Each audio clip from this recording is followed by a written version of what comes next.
Listo, pues muy buenos días a todos. Gracias por estar aquí. Vamos hoy a ver si se está viendo en mi pantalla. Sí. Hoy vamos a continuar con la segunda parte de esta edición especial, ¿no? Así, por lo menos así le puse, del resumen mensual. Eh, que también le pusimos contexto, argumentos. Entonces, ¿qué es lo que procuramos en esta primera, segunda y después tercera parte? Entender el contexto político, económico, geopolítico. Geopolítico, acuérdense que nada más es política internacional. La política es la de cada país y la geopolítica es la política internacional. Entender todo lo que está pasando en el mundo y eso convertirlo en argumentos comerciales para vender. Así de fácil, ¿no? Entonces, vamos a tratar de entender lo que está pasando en todo el mundo, pero con el único objetivo de convertirlo en argumentos comerciales para los productos de ahorro e inversión o de inversión a secas. Y siendo más específicos, queremos contestar la pregunta: ¿por qué los mercados financieros seguirán subiendo en el largo plazo? ¿Por qué las bolsas van a seguir subiendo por lo menos durante los próximos 25 años, para no exagerar ni estirar la liga? ¿Por qué el S&P 500 va a seguir subiendo durante los próximos 25 años? ¿No? O sea, y me refiero al S&P 500 porque es el epicentro bursátil del mundo y todos los activos de alguna manera se correlacionan con el S&P 500 o con Estados Unidos, ¿no? Hay mucha correlación con ese índice. Entonces, ¿por qué los mercados financieros seguirán subiendo en el largo plazo? Otra vez, para no exagerar, me refiero a 25 años, ¿no? Lo que resta de esta primera mitad del siglo. El contexto actual es también un conjunto de argumentos a favor del incremento sostenido de los mercados en el largo plazo. Entonces, entender el contexto para contestar la pregunta: ¿por qué los mercados financieros seguirán subiendo? Y hay cuatro razones. Hace un mes vimos dos y esta vez vamos a ver una junto con el tema de las elecciones en Estados Unidos y México, ¿sale? El siguiente mes vamos a ver la última razón de por qué los mercados financieros van a seguir subiendo en el largo plazo. ¿Quién me echa la mano y me recuerda cuáles fueron las dos razones que vimos en el mes pasado como para contestar la pregunta por qué los mercados financieros seguirán subiendo? Vimos dos razones que sustentan esta hipótesis o teoría que los mercados financieros van a seguir subiendo. ¿Quién se acuerda de los dos primeros factores que nos dicen que sí van a seguir subiendo los mercados? ¿Alguien me quiere decir? ¿O no se acuerdan absoluta? Bien, yo por eso digo que las capacitaciones no es una manera de comunicarse tan eficiente. Nadie. Hace un mes, pues ya pasó mucho tiempo. ¿Alguien se acuerda más o menos? ¿O nadie? ¿Nadie se anima? No. Ok. A Bueno, ver, sí, espera. Dijimos que había cuatro, ¿no? sí, Uno era el monetario, tecnológico, geopolítico, gracias. Sí, sí, bueno, ya ibas a decir las cuatro, ¿no? Monetario, perdón que te interrumpí: monetario, tecnológico, geopolítico psicológico. y psicológico. Muchas gracias, Bien. Ana Lu. Sí, ya vimos el monetario, vimos el tecnológico y hoy vamos a ver el geopolítico. Y ahí me disculpo con ustedes si creo que existe la noción que lo geopolítico, lo político no tiene tanto que ver con lo financiero. Yo sé que esa noción existe, pero creo que es una noción equivocada. Yo creo que lo político y lo geopolítico tienen mucho que ver con los mercados y es algo que hay que estar en contacto. Cuando yo estaba en Allianz, medio le molestaba a mis jefes que hablara de esto porque no entendían que lo geopolítico es clave para lo financiero. Y muchas veces no es que no se entienda, sino que da flojera. O sea, tenemos que saber cómo funcionan los productos. Tenemos que ser empáticos con el cliente y además tenemos que saber de geopolítica, pues ya está de flojera, ¿no? Pero desgraciadamente hay que asimilarlo y hay que tomarlo en cuenta.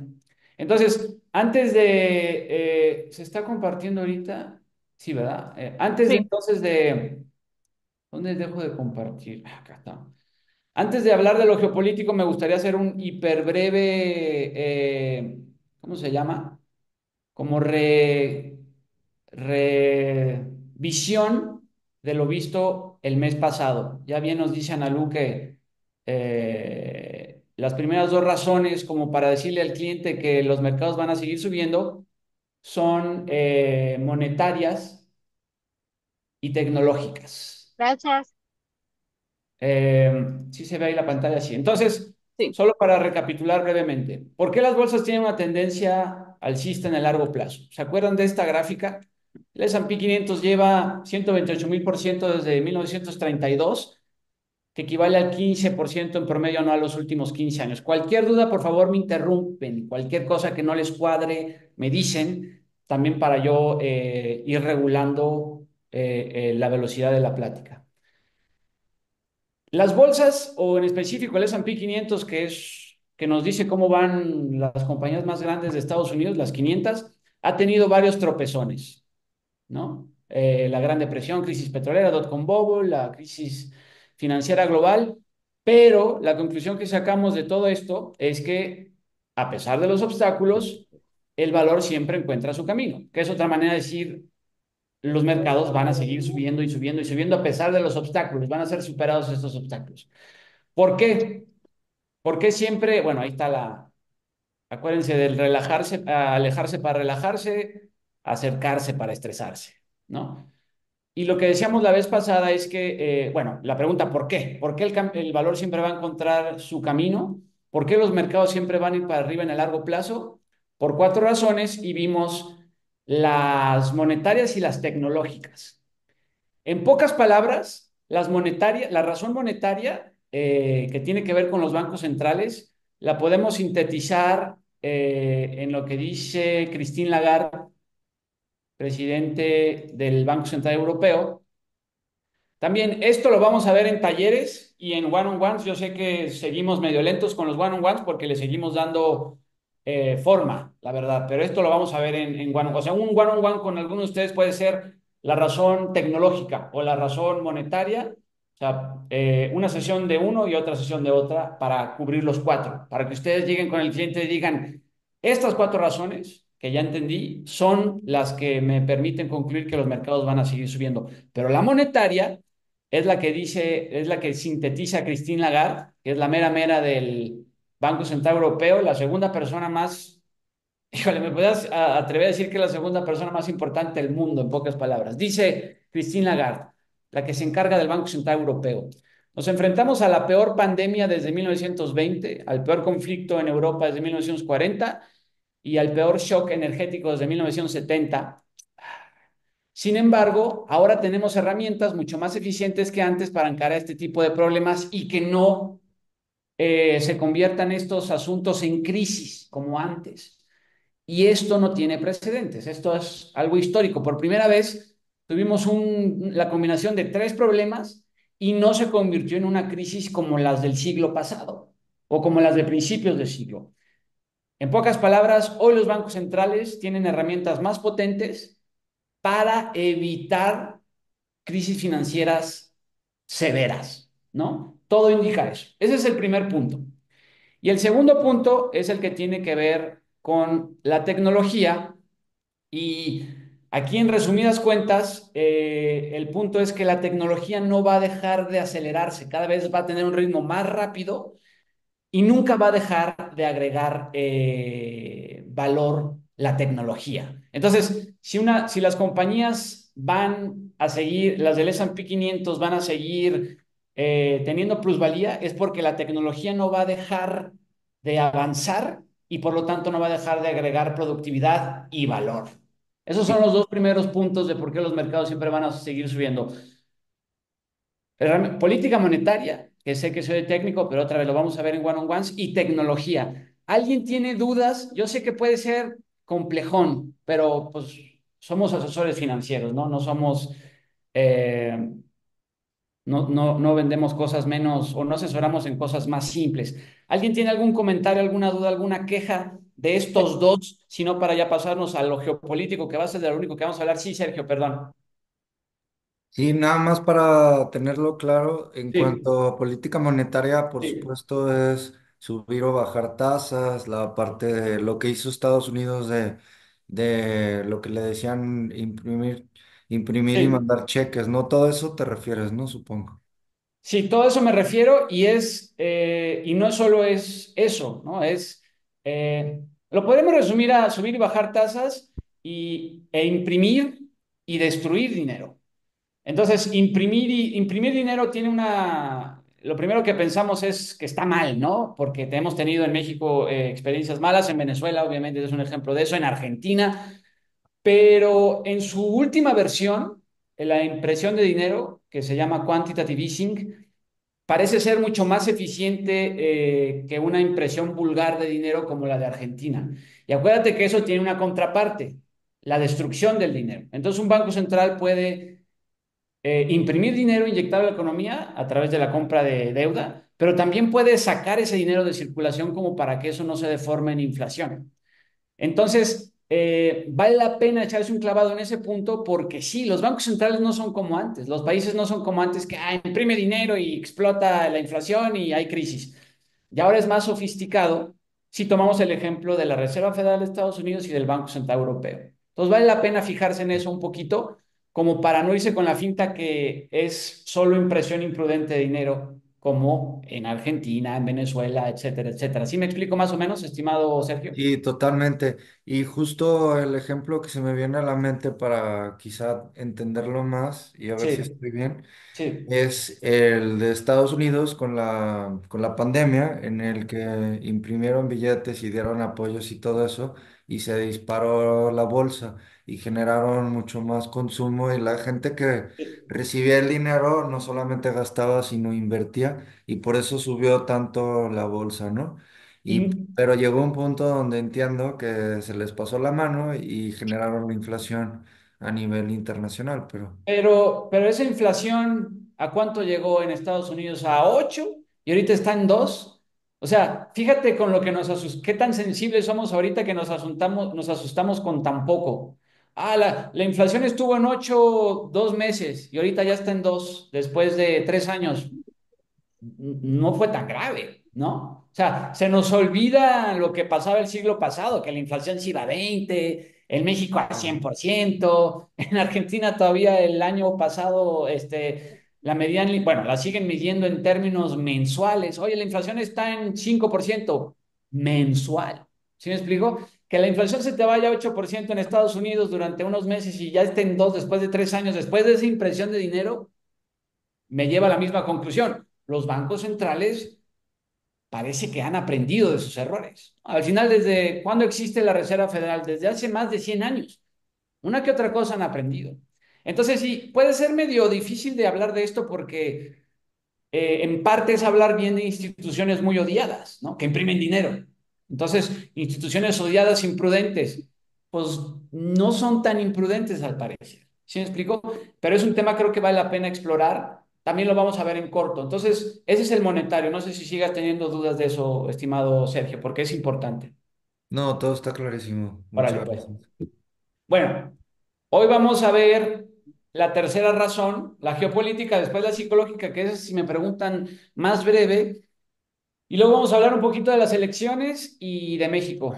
También se los advierto, tómenlo de quien viene. Yo creo que Trump, número uno, no creo que sea 100% probable que vaya a ganar. Yo sé que eso puede ser molesto para muchos. Número dos, creo que admito que es alguien repulsivo, grotesco, pero si le quitas su personalidad, te quedas con un presidente de lo más común y corriente. También eso sé que puede ser molesto. Y número tres, vamos a ver si las amenazas de México son externas o domésticas. Obviamente hay mucho pareciera inicialmente que hay mucho de los dos, pero la conclusión puede ser distinta. En fin, si no hay ninguna duda, híjole, ya la introducción ya me tardé como 20, como un ratito, perdón. Vamos a las razones geopolíticas. Y esta es una razón como para complementar las otras dos. Las bolsas, los mercados financieros van a seguir subiendo por razones políticas, perdón, por razones de política monetaria, lo vimos, lo platicamos ahorita, Sergio y yo, Razones tecnológicas y hoy vamos a ver una tercera razón como para concluir que los mercados financieros van a seguir subiendo durante los próximos 25 años. Razones geopolíticas. ¿Qué es geopolítico? Eh, Política internacional. ¿Cómo interactúan los países entre sí? Y a veces, desgraciadamente, puede ser en cosas militares. Lo geopolítico muchas veces es, hablar de geopolítico muchas veces es hablar de conflictos militares, por eso les pido una disculpa. Cuando trabajaba en Allianz me regañaban siempre, oye, ¿por qué hablas cosas tan feas como la guerra? Porque hay conflictos en el mundo, ¿sale? Y eso tiene un impacto en los mercados financieros, desgraciadamente. Entonces, hoy, perdón si hablo un poquito de conflictos militares, solo va a ser esta vez, es parte de entender los mercados financieros. Entonces, pero a su vez, entender eso te lleva a la conclusión que los mercados financieros van a seguir subiendo por razones militares, aunque se oiga así de raro, ¿no? Razones, pues, geopolíticas. El orden mundial no está por cambiar. Yo sé que está padre decir que sí va a cambiar, que China ahora le va a ganar a Estados Unidos, todas esas cosas. No durante los próximos 25 años. ¿Sale? Y aquí vamos a hablar de esos argumentos y ya me dirán si les parecen sensatos o no. Se trata de discutirlo y luego esto en corto también discutirlo, ¿no? ¿Qué dice para mí, uno de los columnistas más serios y inteligentes y sabios de la prensa internacional, Robert Armstrong, que trabaja para el Financial Times, dice, nunca he visto evidencia que los mercados sean particularmente buenos o los inversionistas sean buenos para medir el riesgo geopolítico, razón por la cual las recompensas del mercado, de los inversionistas, por un buen juicio geopolítico pueden ser tan altas. ¿Qué es lo que está diciendo aquí Robert Armstrong? Que si eres un asesor financiero, un asset manager, un gestor de fondos, existe una recompensa alta si entiendes el contexto geopolítico. Eso es lo que quiere decir quizás uno de los columnistas más célebres del mundo, porque el Financial Times es uno de los, bueno, es el periódico más serio y él es uno de los más célebres columnistas dentro del Financial Times. Entonces, pero también entiendo a la gente que dice, no, lo geopolítico no es financiero. Que te dé flojera entenderlo, no quiere decir que no es importante. Más bien, la gente que dice eso es un pretexto para seguir en esa comodidad de no investigar lo geopolítico. ¿Sale? ¿Qué dice David Solomon? Aquí me faltó ponerle que es presidente y director ejecutivo de Goldman Sachs. De Goldman Sachs. Ahí, perdón que acabé la presentación 5 minutos antes de que iniciáramos. Una disculpa también por eso, por si se me escapó, hay una falta de ortografía. ¿Qué dice David Solomon? El mero mero de Goldman Sachs. Tecnología, mercados y geopolítica. Pocas instituciones comprenden las tres cosas a la vez. Y eso lo dice él, ¿eh? Parece que es algo que yo hubiera dicho, pero no, es algo que dice David Solomon o se lo copié pues a él. Cuando nuestros clientes necesitan una estrategia para navegar por las rápidas corrientes de los asuntos mundiales, lo geopolítico, recurren a Goldman Sachs, al Goldman Sachs Global Institute. ¿A qué se refiere David Solomon? Goldman Sachs tiene este departamento que se llama Goldman Sachs Global Institute, donde se enfocan en estudiar los asuntos geopolíticos. Por eso Goldman Sachs fue capaz de anticiparse o de prever, como lo hicieron, la invasión de Ucrania, de Rusia a Ucrania. Entonces, no lo digo yo, Goldman Sachs le mete buen dinero al estudio geopolítico y creo que eso es algo que deberíamos de intentar replicar. Tampoco vamos a hablar de eso todo el día, ¿no? Tampoco vamos a hablar de conflictos todo el día, pero de vez en cuando sí lo vamos a hacer, porque el mundo está configurándose hacia esto, ¿sale? Cualquier duda, por favor, alguna duda, alguna queja, algo que me quieran decir, se vale decir, no estoy entendiendo absolutamente nada. Eh, no sé si alguien quiera comentar algo. Todo bien. ¿Seguros? Ok. Anímense a decir, este es su espacio. Ahorita hay muchos, luego vamos a tener su espacio más boutique, pero pueden decir lo que sea. Este es el S&P 500 con velas de 12 meses, es decir, cada barrita es un año, ¿no? Aquí nos vamos hasta 1871. Este es el crash de 1929 y este es, ¿alguien sabe qué pasó en 1942? Aquellos que estén medio metidos en historia, ¿Qué pasó ¿A la Segunda Guerra o qué? Guerra Mundial. en la Segunda Guerra? ¿Qué pasó en diciembre de 1941? El ataque de Pearl Harbor de Japón a Estados Unidos, ¿no? Entonces, en 1940, la guerra empezó en el 39, se dice, pero en 1942 Estados Unidos entra de lleno a la Segunda Guerra Mundial y es un parteaguas para la historia del siglo XX, porque Estados Unidos entra en la guerra, ¿no? ¿Qué no tan raro del S&P 500 con relación a ese año tan trascendental para el siglo XX? ¿Qué se ve ahí? ¿Qué patrón rarito ven? 1942 entra Estados Unidos a la guerra, el S&P empieza a tener un comportamiento peculiar. ¿Ven algún patrón por ahí raro? Digan, anímense a decir lo que sea, no tengan miedo. Hoy como que lo siento, como que no se animan a Pues una participar. subidota, Una una subidota, subida claro. Una subidota, creo que hasta fuiste estos tú, días. Marcelo. ¿Mandé? Sí, subida hasta estos días, ¿no? O sea, Sí, o subida sea, ininterrumpida. parece que algo pasó en 1942 que el S&P 500 se fue, ¿sale? Antes ya había empezado a subir más o menos, pero nada que ver con 1942. Como que se convirtió en el Conclusión, líder mundial, ¿no? ¿mandé? En ese momento Estados Unidos se convirtió en líder mundial. Exactamente. Ya había empezado a tomar la batuta desde la Primera Guerra Mundial, pero en 1942 se confirmó esa tendencia. Estados Unidos era la hegemonía global, desde el punto de vista, para empezar, militar. ¿Y cómo reaccionó el S&P 500 al respecto? Para arriba. Eso es lo que les quería explicar, pues que sí hay una correlación con lo geopolítico y los mercados financieros. En este caso, los mercados financieros de Estados Unidos y Estados Unidos como hegemonía global. ¿Sale? Conclusión o ergo, actualmente la hegemonía global indiscutible sigue siendo Estados Unidos. Yo sé que eso puede ser incómodo para muchos en México porque sigue habiendo mucho resentimiento contra Estados Unidos, es aceptable, pero desgraciadamente para ese grupo de personas que podemos estar o no, sí, Estados Unidos es es la hegemonía global, es quien manda en el mundo todavía. Lo cual es bueno para los mercados bursátiles porque Estados Unidos tiene justamente un modelo pro mercados. Entonces, vivimos en un tiempo donde la hegemonía global es el país, curiosamente, más pro mercados. ¿Sí me explico? O sea, el país que manda en el mundo es el que más cultura de inversión tiene. Eso hay que tomarlo en cuenta. Oye, pero China también tiene sus mercados bursátiles. Sí, claro que sí. Pero dado el intervencionismo de Estado y su objetivo fundamentalmente comunista, su modelo no es el más pro mercados.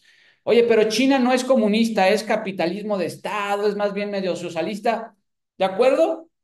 Pero según los mismos líderes políticos chinos, ya sea el socialismo o el capitalismo de Estado, es un puente, un vehículo hacia el comunismo. Por eso el partido que manda en China se sigue llamando Partido Comunista Chino. Si no, se llamaría Partido Socialista Chino o Partido Capitalismo de Estado Chino. No. Ellos, su objetivo, y ellos dicen, nos vamos a tardar quién sabe cuántos años, pero queremos llegar ahí. Pero afortunadamente China no es la hegemonía global. ¿Sí me explico? Eso hay que tomarlo en cuenta. Eh, entonces, si la combinación actual, aquella donde la nación más pro mercados es al mismo tiempo la hegemonía global, pues entonces estamos en la mejor época posible para alguien que se dedica a la asesoría financiera. Ese es mi punto. Y acuérdense que lo financiero incluye seguros, no me refiero solo a inversión o ahorro inversión. Lo financiero es todo en lo que estamos expuestos, incluye también seguros de vida definitivamente. Eh, pero ok, entonces, ¿cuándo va a cambiar el orden mundial? Porque si cambia el orden mundial, si Estados Unidos deja de ser la hegemonía global, entonces, y China lo sustituye, entonces nos va a perjudicar un poquito o un muchito a nosotros que estamos metidos en lo financiero. No sé si más o menos es claro mi punto. Ahorita estamos viviendo la mejor era posible si nos dedicamos a la asesoría financiera, porque el que manda en el mundo es la nación más pro mercados, más financiera posible. ¿Sí me explico? Entonces, nos interesa saber cuánto va a durar esta era que Estados Unidos va a seguir siendo la hegemonía global o cuándo se va a acabar este orden mundial. ¿Sí me explico? Por eso nos compete preguntarnos cuándo va a cambiar esta era, que Estados Unidos deje de ser la hegemonía global. O más bien, para empezar, ¿por qué muchos sospechan que el orden mundial está a punto de cambiar? ¿Por qué muchos sospechan que China va a superar a Estados Unidos y todo eso? Es una pregunta interesante también.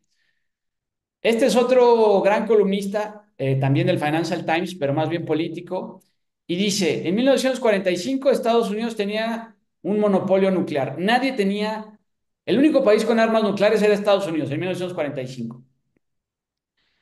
Todavía en 1960, casi la mitad, bueno, el 40% del Producto Interno Bruto del mundo era de Estados Unidos.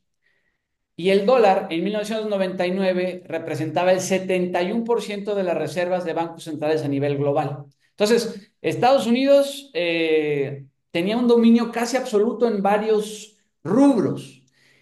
¿Cómo está la cosa ahorita? Hoy en día ya 9 países tienen ya armas nucleares, por ahí otros en secreto también, pero oficialmente 9.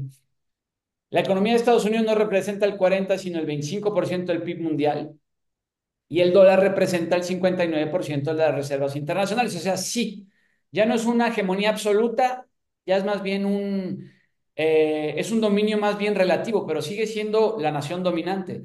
Entonces, si hay gente que cree que está cambiando el orden mundial, es por esta confusión donde sí, Estados Unidos, ya hay 9 países con armas nucleares, ya hay más países que conforman, que su moneda conforman las reservas, pero más bien lo que pasó desde que se acabó la Segunda Guerra Mundial hasta ahorita es que Estados Unidos perdió, sí, su dominio absoluto, pero sigue dominando relativamente, muy por encima de la potencia que siga abajo. Entonces, eso también creo que es importante como para diluir el debate que va a cambiar el orden mundial. No, no va a cambiar el orden mundial. Más bien Estados Unidos dejó de ser el líder absoluto. ¿Sí me explico? Es como si llegas a un pueblo y eres el único dueño de todas las tierras y luego llega alguien y bueno, pues sí, ya tiene otra casa, pero tú sigues siendo dueño de todos los terrenos casi. No sé si hasta aquí hay alguna duda, alguna queja, alguna sugerencia, algún comentario. Todos los comentarios son bienvenidos. ¿Todo claro? Ok. ¿Nadie más? También la idea es tratar de perderle el miedo a estos temas, ¿no? Que son, pues sí, sí están medio ahí, medio complejones. ¿Nadie quiere comentar algo por ahí? ¿Todo bien? Creo que todo bien. ¿Sí? ¿No te resulta a ti inquietante cómo está consolidándose el BRIC? O sea, Rusia, No, India, China, y no, sobre en lo todo más si mínimo. entra Trump. No, no me inquieta en lo más mínimo porque, y podemos hablar de eso. Mira, los BRICS son, a ver, esos 5 países que, híjole, ese es un tema bien interesante. Eh, yo creo que la principal desventaja de los BRICS es que es una lista de países más que una alianza. Eh, China y la India son enemigos naturales. O sea, ha habido ha habido tensión militar entre los dos miembros más importantes del BRIC tan recientemente como 2020. Entonces, cuando escucho los BRICS es una alianza militar que es una alianza que va a tener mucho impacto. Me dicen eso cuando hace 4 años 2 de sus miembros estaban peleando a balazos. O sea, no lo veo como una alianza, lo veo como una lista de países. Nada más, me voy al otro extremo, ¿no? También estoy siendo medio radical. ¿En qué se pueden poner de acuerdo? En poner su moneda, eso sí está un poquito de risa. ¿Sí me explico? Que los BRIC logren su propia moneda, sí está chistoso. La verdad, no, no es por mala onda, pero sí está chistoso. ¿Quién dijo que estaba chistoso? El mismo cuate que inventó el acrónimo BRICS. El cuate que O'Brien se apellida, no me acuerdo cómo se llama, pero se apellida O'Neill, perdón, O'Neill, sí, se apellida O'Neill. Él dice, con todo respeto, es que logren una alianza monetaria híjole, es absurdo. Si a Europa le costó trabajo su propia unión monetaria, ahora Brasil, Rusia, India y China y Sudáfrica van a lograr lo mismo. No, no tiene sentido. Entonces, no hay una alianza monetaria, no hay una alianza militar.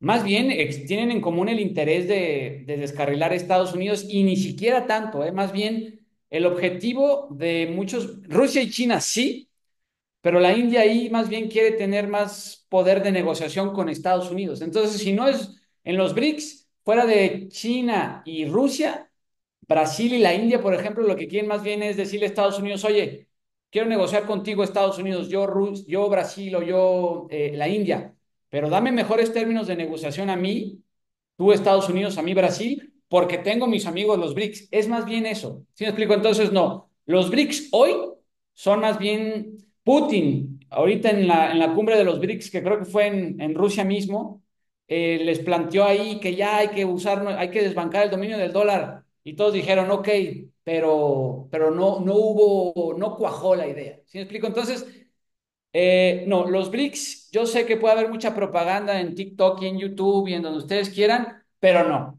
Los próximos 25 años no van a ganar tracción. Muy buena pregunta, por eso me Rodolfo, desvié. Dígame, señor. perdón, yo ahí interrumpo ese punto. Creo que un punto también importante geopolítico sería China recuperando Taiwán, ya que eso sí pasaría, si eso sí va a pasar, sí va a ser un parteaguas tecnológico para China y para Va a todos los pasar, BRICS, porque va a también pasar.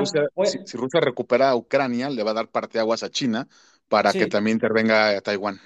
voy a hablar de eso en un momento. Qué bueno que ya empezaron a intervenir. Muchas gracias. Gracias. ¿Quién fue? ¿Me pueden recordar quién Ramón, es? José Ramón y quién fue gra- gracias. ¿quién Miriam, más? ¿Cómo? soy Miriam. Miriam, gracias, José Ramón. Vamos a hablar de Rusia, de Ucrania y de Taiwán. Es importante para este punto. Entonces, bueno, razones geopolíticas que sustentan el crecimiento bursátil en el largo plazo, ¿no? Y otra vez, no quiero echarle flores a los gringos, pero no veo que cambie el orden mundial los próximos 25 años. Después quizás sí, pero enfoquémonos en lo que resta de este siglo, de esta mitad de siglo, ¿no? Y aquí vienen los temas un poquito más incómodos, ¿no? Y ahí hay que ver si en algún momento habrá que decantarlos para exponernos a los clientes, si es que hay margen para eso. Yo creo que lo tecnológico, monetario y psicológico, sí, este puede ser más incómodo, ¿no? Pero bueno, desde el punto de vista militar, tema incómodo. La hegemonía de Estados Unidos, el dominio de Estados Unidos no está en riesgo, no está en riesgo, por seis factores. Eh, Número uno, al ser la hegemonía reinante solo tiene que defenderse y defenderse siempre más fácil. Estados Unidos tiene 750 bases militares en 80 países. Eso es también parte de algo que le llaman los gringos Active Defense Doctrine, donde ya están en una postura de defenderse y a veces se anticipan a las amenazas y así está muy difícil desbancarlos. ¿Alguien me puede decir cuántas bases tiene China fuera de China? Tomé mucho mate. Quién me quiere decir cuántas bases tiene China fuera de China? Tiene una base en un país que perdidísimo en África que se llama Djibouti. Una base. Así que una amenaza militar china, pues no sé qué tanto puede hacer, ¿no? Número uno. Número dos. Estados Unidos no tiene un modelo centralizado ni vertical como sí lo tiene la competencia revisionista. ¿A qué me refiero con competencia revisionista? Me adelanto. Ah, bueno, ya iba a poner ahí el video. Competencias revisionistas son todos estos países que quieren desbancar a la hegemonía reinante que es Estados Unidos. ¿Quiénes son? Rusia, China e Irán. Ahí podemos meter también a Corea del Norte. Eh, la centralización asfixia la innovación tecnológica militar y la verticalidad jerárquica entorpece las decisiones también militares. Este cuate es el culpable de que Ucrania ya haya invadido Rusia. Ucrania ya. Rusia invadió Ucrania. Y según analistas militares, pudo hacer eso Ucrania porque Rusia tiene una jerarquía muy vertical y el de hasta arriba no sabe lo que está pasando hasta abajo. ¿Sí me explico? O sea, el de hasta arriba no sabe, y olvídense de Putin, el general que se encarga de esa parte de Rusia, no sabe qué está pasando ahí con los soldados a nivel raso abajo. ¿Sí me explico? Entonces, tanto Irán como China y Rusia son muy verticales, entonces son poco flexibles y por eso no son una amenaza, la verdad que militar realmente. Y en la centralización, como quieren centralizar todo, también asfixian la tecnología y por lo tanto la tecnología militar. A ver si se escucha este video que hice en Libertarios Financieros. Me dicen si no se escucha, pero es un poquito de lo mismo. ¿Tiene el potencial de convertirse en la primera y más potente hegemonía del mundo? Definitivamente, siempre y cuando corrija dos cosas. Primero, China necesita libertad de expresión. Con libertad de expresión, aunque se oiga un poquito cursi, es más fácil para un Estado corregir sus defectos. Y la segunda cosa que China necesita, además de la libertad de expresión, es la descentralización. La centralización tiene muchas implicaciones negativas. Por ejemplo, en innovación. Si el Estado centraliza el control sobre la innovación, entonces la innovación no llegará muy lejos, que digamos. Ahora bien, otra cosa que sabemos por los ejemplos históricos es que la innovación y la libertad siempre encuentran su camino. Entonces, yo sé que son temas incómodos y yo sé que Estados Unidos tiene su lado nefasto, intervencionista, bélico, pero ese es otro tema también, ¿no? Yo creo que vale la pena ¿cómo se dice? Departamentalizar los temas como para analizar, sin echarle porras a nadie.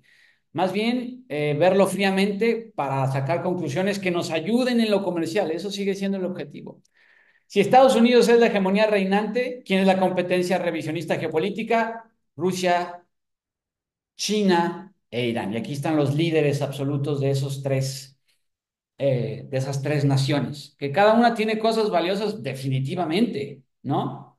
China tiene cosas maravillosas, históricas, culturales. Yo lo único que corregiría es un modelo de gobierno que centraliza y verticaliza. Todos esos modelos se saben que no son necesariamente los mejores. Bueno, ese es otro tema, ¿no? Y estos tres países ya son un eje, ya están aliados para restarle hegemonía a Estados Unidos definitivamente.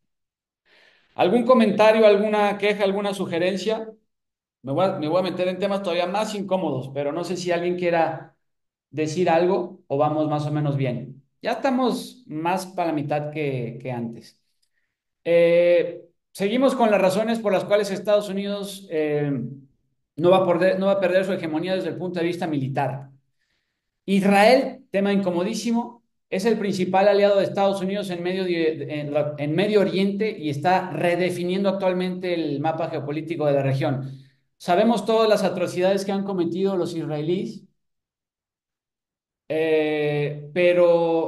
y no hay que dejar de admitir lo trágico que ha sido, pero si la pregunta es si está balanceado el conflicto, pues no, no está balanceado. Israel es particularmente superior militarmente que todos sus enemigos en la región. Desgraciadamente, si tomamos en cuenta lo trágico que ha sido esto, Israel podría con todos, y me refiero con Irán, bueno, con Hezbollah, con Hamas, o sea, militarmente Israel es como la oficina subsidiaria de Estados Unidos en Medio Oriente y es muy superior a los demás, desgraciadamente, ¿no? O no para algunos que piensen otra cosa, ¿no?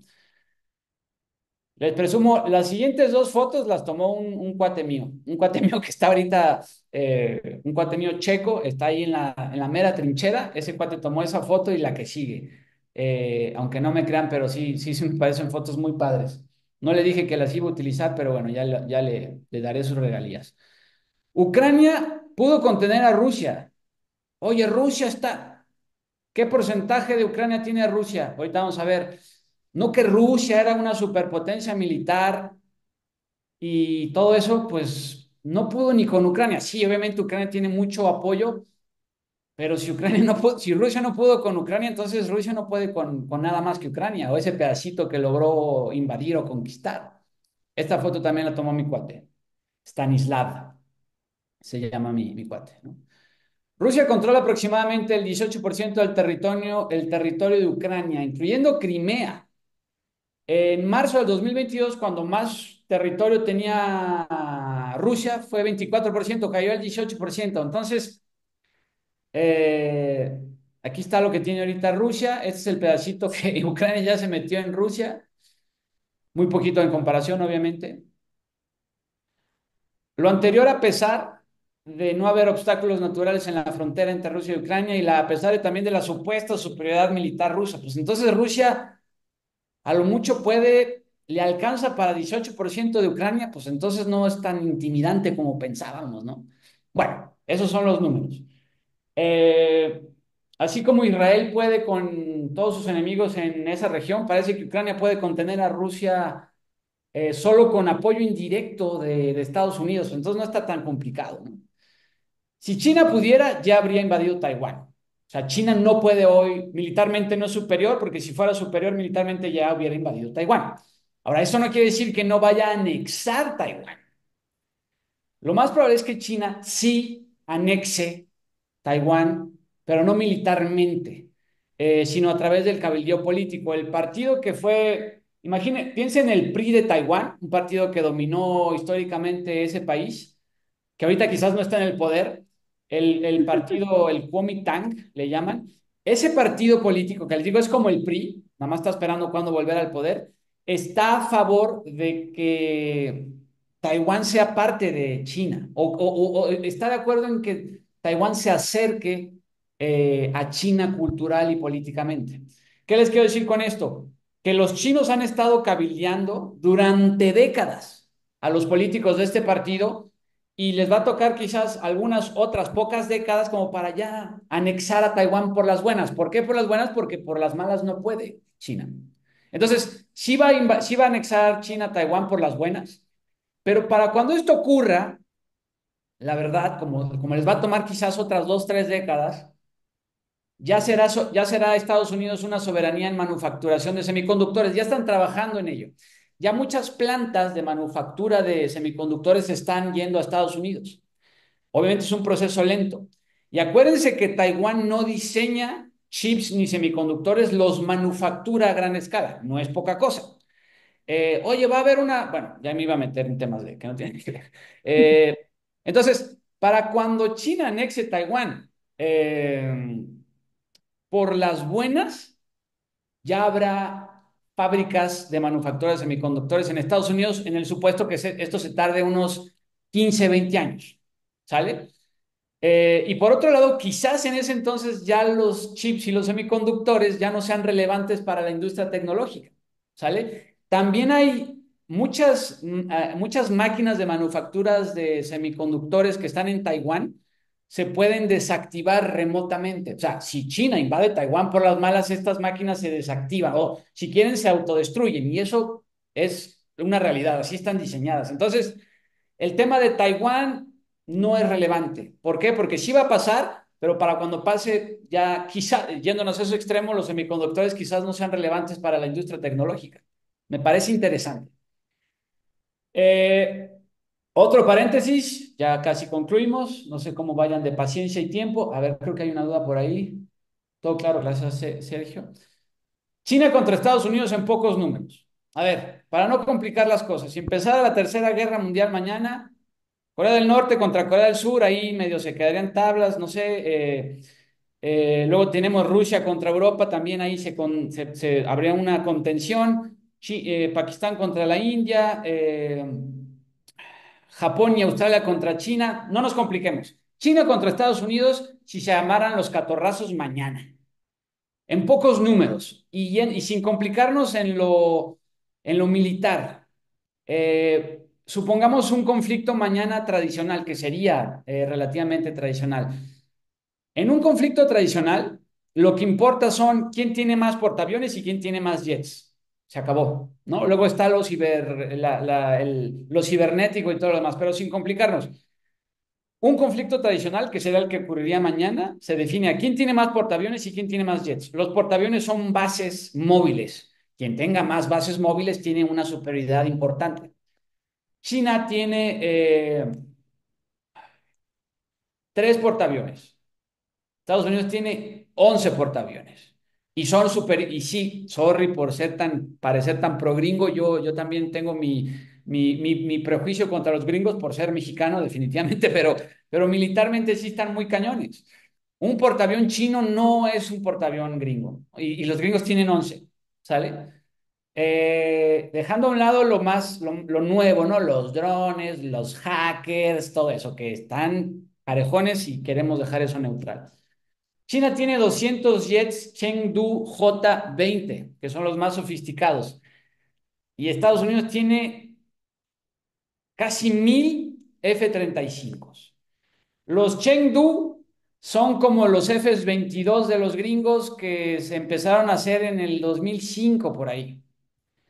Traté de investigar, tampoco me clavé tanto en eso porque no se trata de hablar de cosas militares, pero hice un esfuerzo de investigación de gente medio parcial, de gente la más imparcial posible, y parece que si se topan un jet Chengdu con un F-35, parece que el piloto chino creo que no se daría cuenta de qué pasó. O sea, sería derribado sin darse cuenta. O sea, ahí también hay, desgraciadamente, una superioridad 1-1 fuerte. Y los pilotos de los F-35 también tienen mucha más experiencia. ¿Sale? Entonces, un mano a mano duraría poquito. ¿Sale? Desgraciadamente, para los que creen que el orden mundial está por cambiar, militarmente, desgraciadamente, no. Pero en términos de mercados, esto es positivo. Durante los próximos 25 años, la hegemonía global va a seguir siendo Estados Unidos, y eso es bueno para nosotros porque nos dedicamos a las finanzas. Esa es la conclusión. ¿Sale? También Estados Unidos gasta muchísimo más en términos militares, ¿no? Eh, por último, el dólar tampoco ha de perder pronto su hegemonía. No es nuevo que se diga que el dólar va a perder su hegemonía. Se habla de eso según yo, cada 2 años se vuelve a poner de moda. Es muy recurrente y no va a pasar pronto. ¿Por qué? Nos podemos clavar en eso también un ratote. La economía de Estados Unidos equivale a la de China, Japón y Alemania juntas. Sus mercados financieros son mucho más grandes y profundos. El dinero que hay en los mercados de Estados Unidos es como 60 billones y en China hay como 7 billones. O sea, no se compara, ¿no? Su sector tecnológico es el más dinámico. Oye, pero los chinos tienen ahí muchas cosas. Que tengan muchas startups de baterías para coches eléctricos no quiere decir que estén encima de Europa y Estados Unidos en innovación tecnológica. Y sigue habiendo confianza en sus instituciones políticas y monetarias a pesar de todo, ¿no? En Estados Unidos me refiero. 88% de las transacciones de divisas a nivel global involucran al dólar, aunque no sean transacciones de un país con Estados Unidos. Eso es lo más cañón. O sea, si Taiwán, ¿cómo se llama? Si Indonesia le vende algo a Vietnam, las facturas están denominadas en dólares. ¿Por qué? Porque ninguno confía en sus propias divisas, en las divisas del otro, por lo menos. Y otro videíto ahí nada más para... El año pasado, Lula da Silva dijo: todas las noches me pregunto por qué todos los países debemos basar nuestro comercio en dólares. Por facilidad de exposición podemos reducir la respuesta a lo siguiente. Porque cuando Brasil exporta bienes a China, Brasil no está dispuesto a recibir yuanes a cambio. Y cuando China exporta bienes a Brasil, China no está dispuesta a recibir reales a cambio.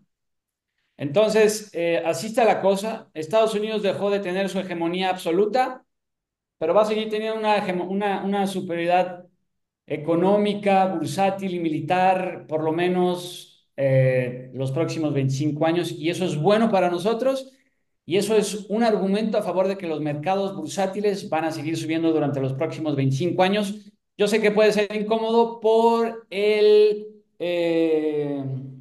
pues sí, ese sentimiento anti-yanqui que tenemos en Latinoamérica, pero si somos asesores financieros, no deberíamos de tener ese sentimiento anti-yanqui, digo, según yo, ni deberíamos de tener tintes izquierdistas. Si somos asesores financieros, deberíamos de ser pro mercados, pro Estados Unidos, por lo menos a nivel económico, obviamente cultural no, pero sí en términos de ideología, sí deberíamos de simpatizar un poquito más con Estados Unidos que con China, por ejemplo, ¿no?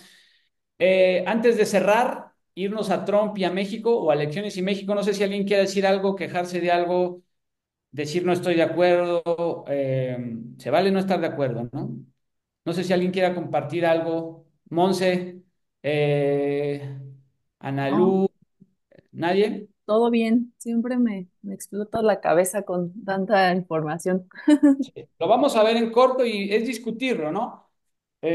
Yo sí trato de escuchar mucho el punto de vista chino y se puede, ¿no? En China, Partido Comunista tiene, designa un capital importante pues, no sé, se oye feo, pero en propaganda, ¿no? Entonces, si ustedes quieren escuchar qué es lo que en lo que nos quiere convencer el Partido Comunista Chino, pueden escuchar a Diego Rusarain o Rusarín, es como un portavoz del Partido Comunista, literal, o sea, no es, ni siquiera es un secreto.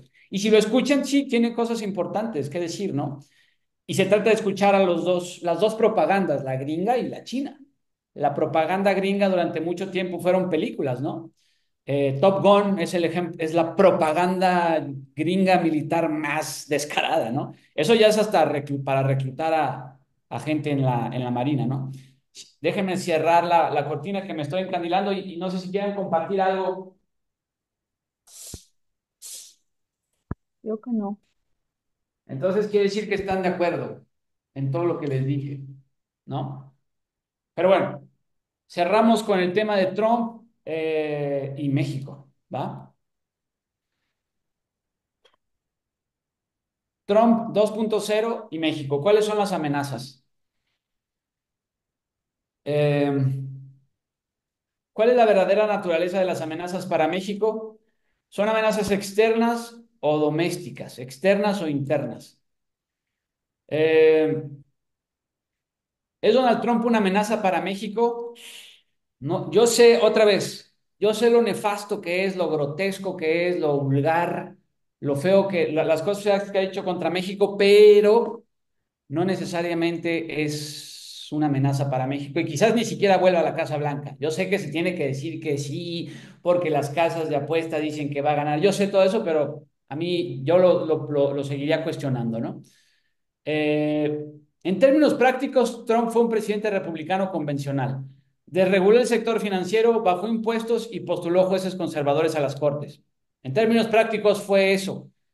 Su sello particular, en términos prácticos, fueron tarifas y hostilidad contra China, que al final Biden continuó. Entonces, el sello particular de Trump fue algo que Biden continuó. Entonces, eh, no veo ahí mayor drama tampoco, ¿no? Pero como no es un hecho que vuelva, como el análisis de su carácter se entorpece por su muy vulgar personalidad, o sea, no dejen que lo gordo que les cae entorpezca el análisis sobre su carácter.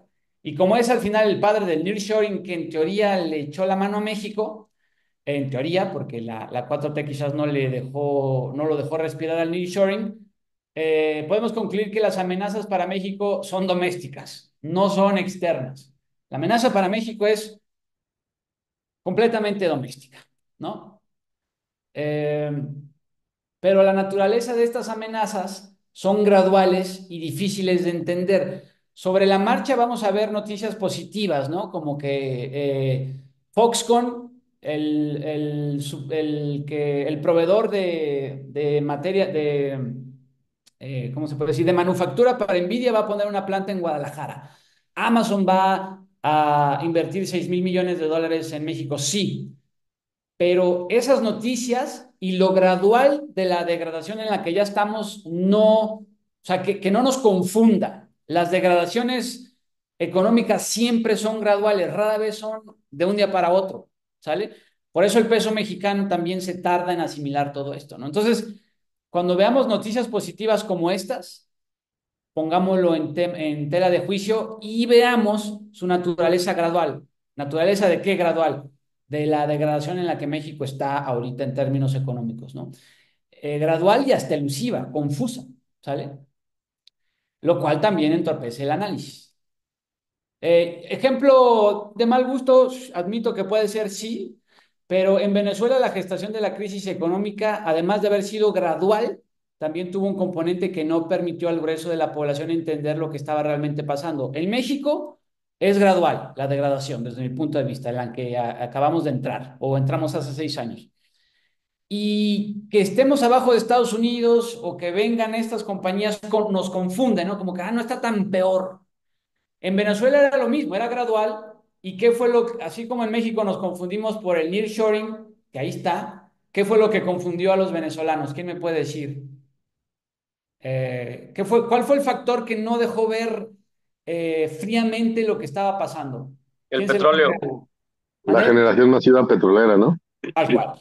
El, Cuando Hugo Chávez fue presidente, coincidió con la mejor década en la historia del precio de petróleo, ¿no? O sea, coincidió con una época de bonanza y una época de buen precio para el petróleo, ¿no? Igual en Argentina.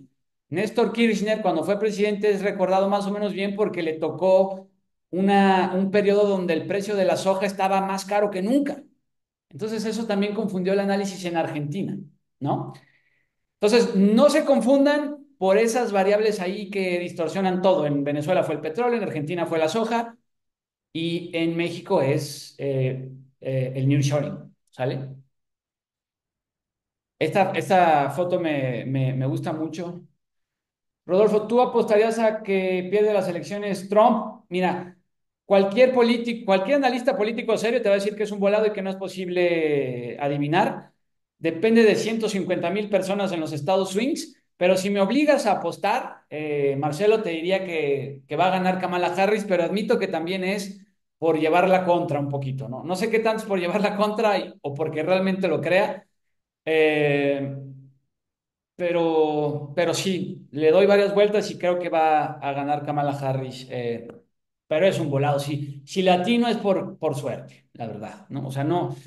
Cuando está tan pareja la cosa, tengo que agregar a la conclusión que solo porque si me obligan a apostar diría eso. Sí está muy cerrado, ¿no? A mí no me preguntaron, pero creo que va a ganar Kamala, pero va a estar cardíaco. Yo estoy completamente de acuerdo contigo, Analú.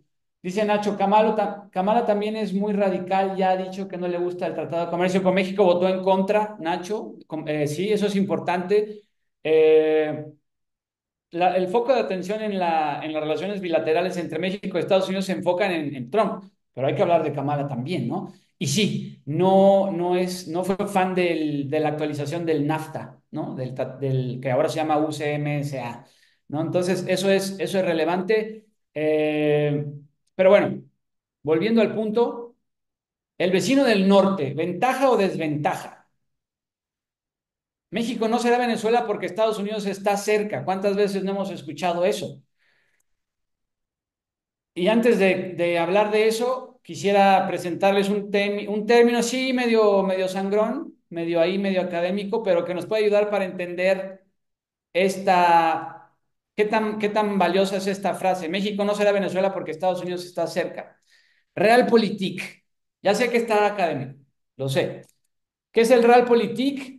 Es un enfoque político centrado en consideraciones prácticas y estratégicas que a menudo prioriza el poder, el interés propio y los objetivos realistas sobre la ideología, la ética o los principios morales. Entonces, en el Realpolitik, se dice con K porque es un término en alemán, un político actúa con base en los intereses de su país, no tanto con base en su ideología y la ética y los principios morales. Ejemplo, Biden con Arabia Saudita. Biden decía que el príncipe Mohammed era un asesino. Y luego dejó de decir eso y lo fue a visitar muy de cuates. ¿Por qué? Por el petróleo. Entonces, Biden primero dijo, pues puedo ser medio un idealista y la democracia y los derechos humanos. Y cuando vio que el precio del petróleo se empezó a subir por la guerra, dijo, no, mejor hay que ser realistas, mejor hay que aplicar el Realpolitik. Y hasta Brothers, ¿no? Entonces, eso es el Realpolitik. Y lo mismo aplica con Estados Unidos y México. El acuerdo entre Estados Unidos y México, independientemente quién gane el martes, será el mismo de los últimos 8 años. Realpolitik. La cooperación de México en migración y contra el tráfico de fentanilo a cambio de que Estados Unidos ignore la degradación económica y democrática en México. O sea, Estados Unidos dice, siendo ideológicos, pues sí tenemos que llamarle la atención a López Obrador y a Claudia Sheinbaum, pero nos están echando la mano con el flujo migratorio. Entonces, perdonémosle lo que están haciendo y porque es más importante que nos echen la mano con el flujo migratorio. Y es lo mismo que con Biden y el príncipe de Arabia Saudita, ¿quién es quien manda? Dice Biden, es un asesino, le voy a decir que no está bien eso y que los derechos humanos. Luego le dijeron, sí, señor, pero acuérdese del petróleo. Sí, tiene razón. Pues entonces me voy a echar una vuelta y le voy a decir que así de cuates, que todo está bien y que puede seguir ahí puede seguir llevando a cabo abusos de derechos humanos siempre y cuando nos eche la mano con el petróleo. Lo mismo con México. Se oye feo, pero es el caso. Entonces, ¿cuántas veces Estados Unidos no ha regañado recientemente a líderes, por ejemplo, en Brasil? Los ha regañado y en México se han hecho cosas peores, como la reforma al sistema judicial y uno que otro senador se queja, pero un regaño de Biden a López Obrador o a Claudia Sheinbaum, no realmente. Realpolitik. Entonces, que Estados Unidos esté arriba de México, no sé si sea una ventaja o una desventaja. El punto es que Estados Unidos no va a intervenir siempre y cuando le echemos la mano, no va a intervenir con los ataques a la democracia de México porque le echamos la mano con los migrantes. ¿Sale? ¿Qué dice Jorge Castañeda, analista político? Sí, de derecha, medio panista, podríamos decir. Pero un cuate pues, que sabe lo que está pasando, dice, mientras México sea más o menos estable, o sea, que no esté en guerra civil, mientras México no esté en guerra civil, y mientras los intereses estadounidenses fundamentales, es decir, la propiedad privada y las personas de Estados Unidos no se vean amenazados, Estados Unidos dejará que los mexicanos se gobiernen como quieran, que ha sido más o menos el caso desde hace 100 años, ¿no? Eh, Estados Unidos sí ha intervenido, pero hay casos de intervención mucho más agudos, ¿no? Entonces, no es una ventaja que Estados Unidos esté arriba. ¿Por qué? Por el Realpolitik y porque el gobierno en turno siempre va a sacar un buen pacto. Déjame hacer lo que quiera hacer porque si no te voy a dejar de ayudar con los migrantes. Si México deja de controlar el flujo migratorio, imagínense las fotos ahí en las fronteras, de migrantes centroamericanos, no de mexicanos. En fin, tampoco quiero ser muy pesimista, ¿no? Aunque algunos países, entre ellos Estados Unidos, eligen, cambiando a lo de la reforma judicial, este es el consejo editorial del Financial Times. No se me ocurre una publicación más seria.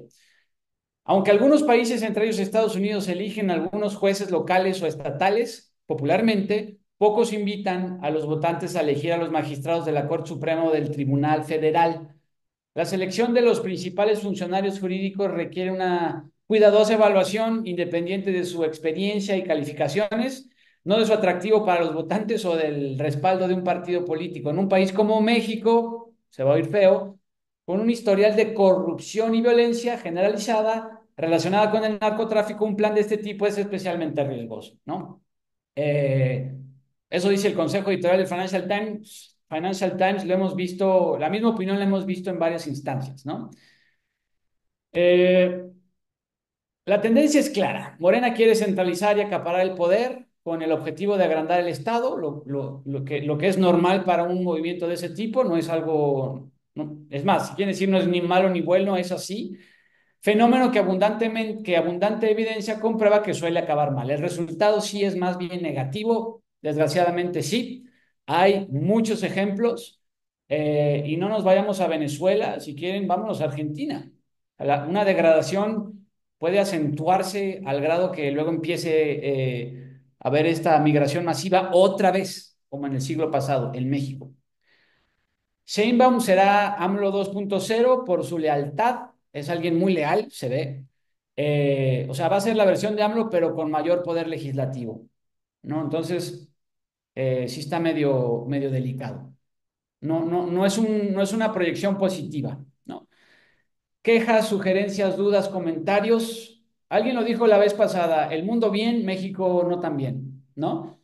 Eh, pero quédense para no quedarse con un mal sabor de boca, si quieren quédense con ese tercer argumento a favor de que los mercados van a seguir subiendo, el argumento o la razón geopolítica, que sí puede tener sus sustentos en lo militar, desgraciadamente, sí. Tenemos que hablar de eso a veces. Les prometo que no vamos a volver a hablar de eso en un rato, a menos que me digan, ¿eh? Pero si es un tema desagradable los balazos, pues sí. Dudas, quejas, sugerencias, comentarios, ya sean buenvibrosos o malvibrosos, todo es bienvenido. Monse, o todo más o menos bien. Todo bien. Es, como dices, algo incómodo a veces, pero alguien lo tiene que decir y lo tenemos que saber. Sí, desgraciado. Es un punto de vista, ¿no? Obviamente, según yo, es un punto de vista correcto. Gracias, Ian. Pero se vale ponerlo en tela de juicio. Al final, todo es cuestionable, ¿no? Todo, todo, todo, todo, todo, todo, todo, todo, todo. No sé, el resultado neto de todo lo que platicamos me parece que es positivo.